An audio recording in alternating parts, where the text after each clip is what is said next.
These are the top 5 stories on TV Platinum. The Southeast Caucus in the House of Representatives has called for the resignation of the Registrar of the Joint Admissions and Matriculation Board, JAMB, Professor Ishak Oluyede, over what he described as a catastrophic institutional failure in the conduct of the 2025 Unified Tertiary Matriculation Examination (UTME).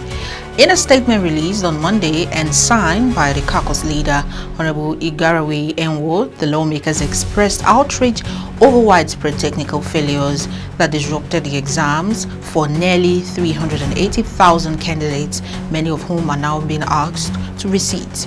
The group noted that all 5 Southeast states were severely impacted.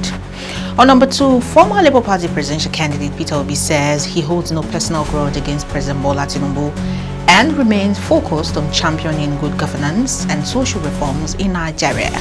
Obi made the comments on Monday during a public event shortly after returning from Rome.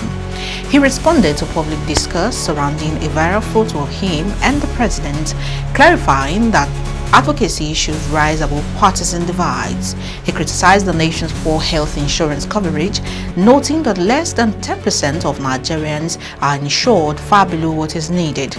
Obi also reiterated his call for government-funded basic education, stressing that teachers' salaries should be fully covered by the states in line with the Universal Basic Education Act.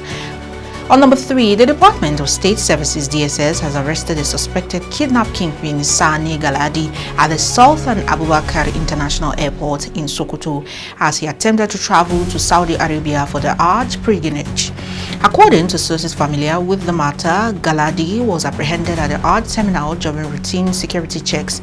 Only pilgrims from Zamfara State were scheduled for departure at the time. The arrest is part of a broader security arrangement between state pilgrim boards and the DSS aimed at ensuring safety during the pilgrimage season.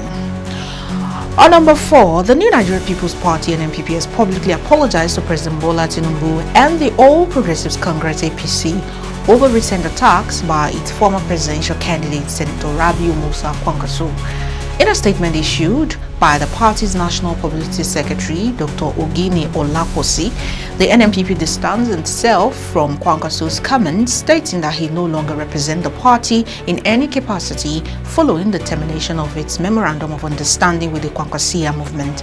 The party also warned Kwankwaso to stop using its platform to launch political attacks, stressing that he had been formally expelled. And lastly, President Bola Tinubu has announced the reinstatement of the National Sport Commission (NSC), saying it is part of his administration's plan to eliminate bureaucracy and fast-track development in the sports sector. Speaking through Vice President Kashim Shettima at the opening of the 22nd National Sport Festival in Ogun State, Tinubu emphasized the importance of sports to national unity and youth development. The NSC, originally scrapped in 2015, dates back to 1910 with the Old Empire Day competitions and played a key role in organizing and funding sports development in Nigeria. And these are the top 5 stories on TV Platinum. Do subscribe and follow us on all our social media platforms for more news updates. I am Oluwatobi Eniton. Thank you for watching.